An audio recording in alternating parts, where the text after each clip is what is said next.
Check it out, people. We are live. Third Phase Moon. Blake Cousins here. Welcome back, everybody from around the world listening. Our flash chat is quite active tonight, and so are the phone lines. So let's get to it. Welcome to the show. Hi, how you doing? Pretty good tonight. How about yourself? Yes, got you. Loud and clear. Oh, I'm doing all right. My first time calling in.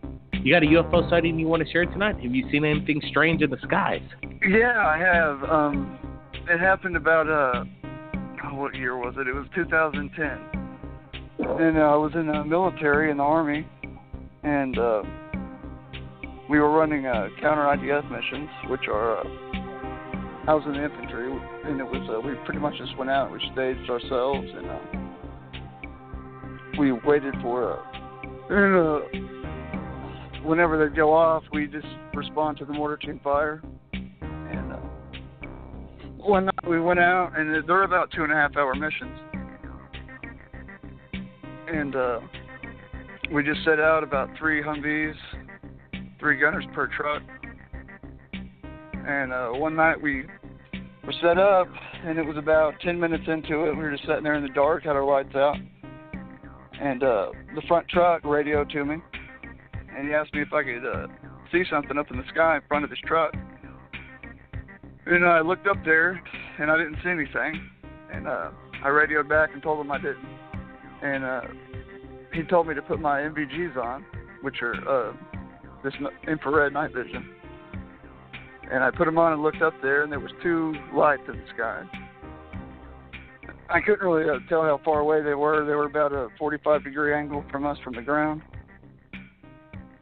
And it looked like they were, you couldn't really make out a shape, but you could see the lights, and they were pulsating.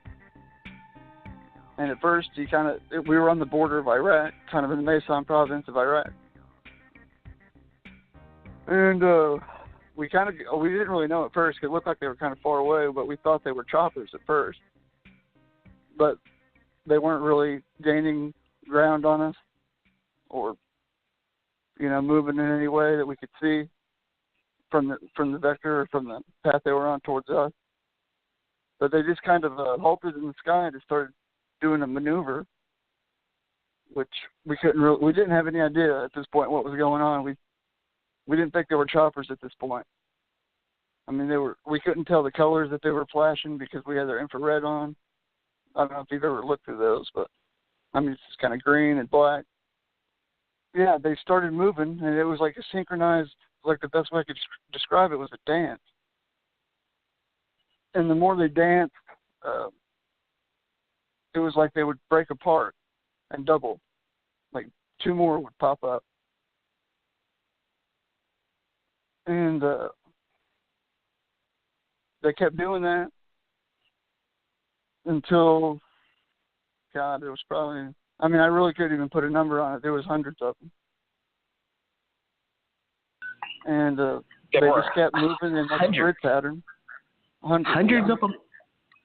Hundreds. Oh, right. So, I mean, did you think about did you think about reporting this to a higher command to make a report? Hell no. Well, we didn't know what to report, really. I mean, when you took your night vision off, you couldn't see anything. I mean, you'd go back and forth from doing it. This lasted probably an hour and a half. I mean, we set out in the same spot. I mean, the mission was about 2.5 hours anyway. We kept the mission short by about a half hour eventually.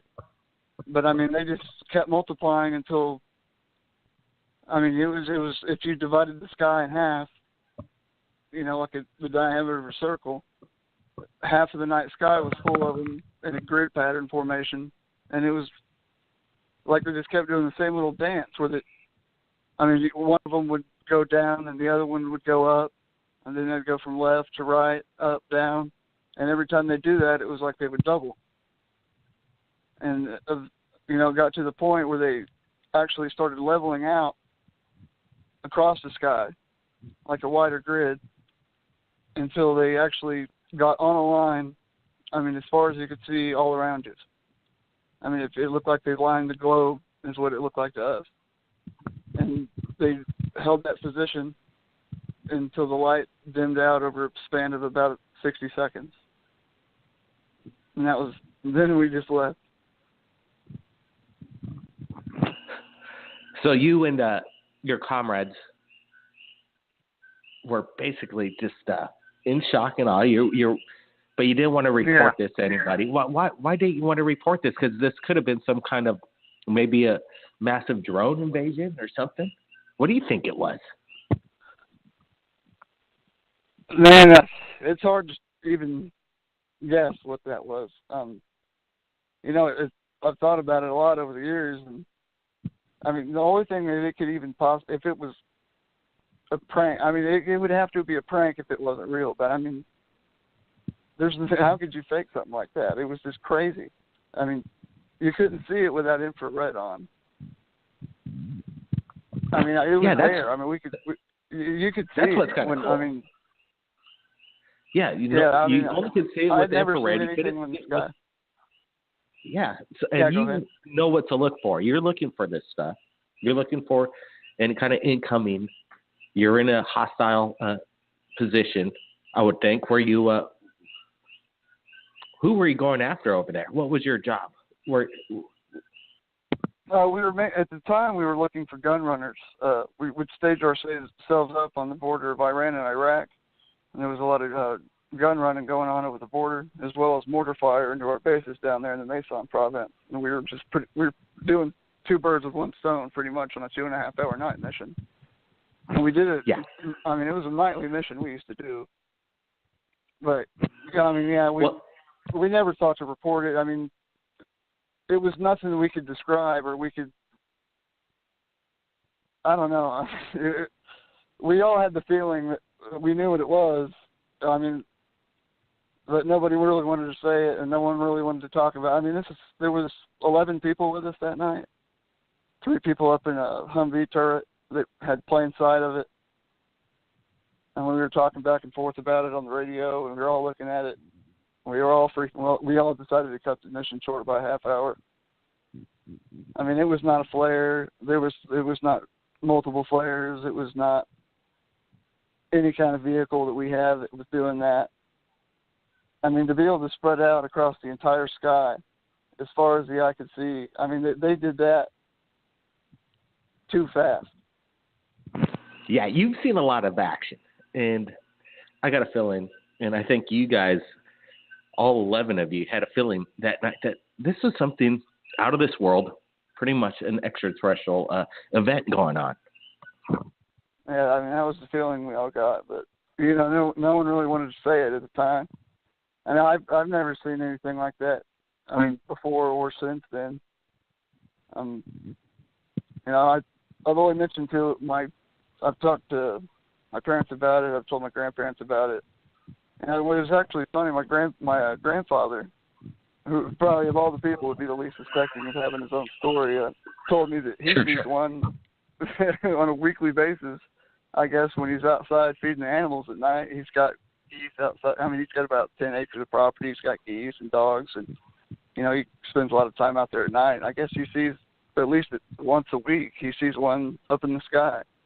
And he says it just moves around real fast, and it's just a big bright light that changes colors, and he never knows what it is. It's always good to have backup, especially family, a grandfather backing you up, and knowing that, hey, look, they believe you. You are family, and you're telling them this, so they got to respect what you're telling them. Let me first off thank you for your service. And it sounds like you've done a lot for our country. I really appreciate that much. Takes a lot of guts. No problem. Thank you. All right. Well, appreciate that call in because let me tell you, what these soldiers saw above the skies of Iraq seemed like it was almost a possible invasion, in my opinion. It just an invasion that just kind of blanketed the whole region. Let me bring the caller back. Do you think this was ordered by something that almost looked like is, in your opinion, under some kind of intelligent process, all these scattered out objects working in unison? Was it some kind of operation, a military operation within maybe an alien agenda? Well, I mean, when you put it that way, when you look at it from a military perspective, what they were doing at all was a show of force. I mean, it was a show of dominance. I mean, if you look at it that way, that's what that would be. I mean, to show that they can multiply themselves and outnumber us, outmaneuver us, and cover the span of the entire globe in about 60 seconds. I mean, that's a show of dominance. Absolutely. Basically, kind of makes you feel like when the Earth stood still. Basically, they let the world know, like, hey, we could take you out in a second if we wanted to, but we're not. And why not do this over a major hostile situation known as Iraq? A lot of turmoil going on over there in the Middle East. We'll see what happens. Let's see if these kind of major events happen on the news. We got to see big events, these big UFO events, like what was just described to you here in the past few minutes. We need this over the cities.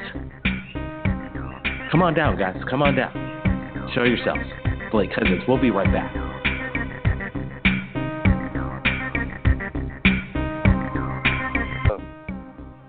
We were running counter IDF missions, which are I was in the infantry, and it was we pretty much just went out. We staged ourselves, and we waited for whenever they go off, we just respond to the mortar team fire. And the front truck radioed to me, and he asked me if I could see something up in the sky in front of his truck. And I looked up there, and I didn't see anything. And I radioed back and told him I didn't. And he told me to put my MVGs on, which are this.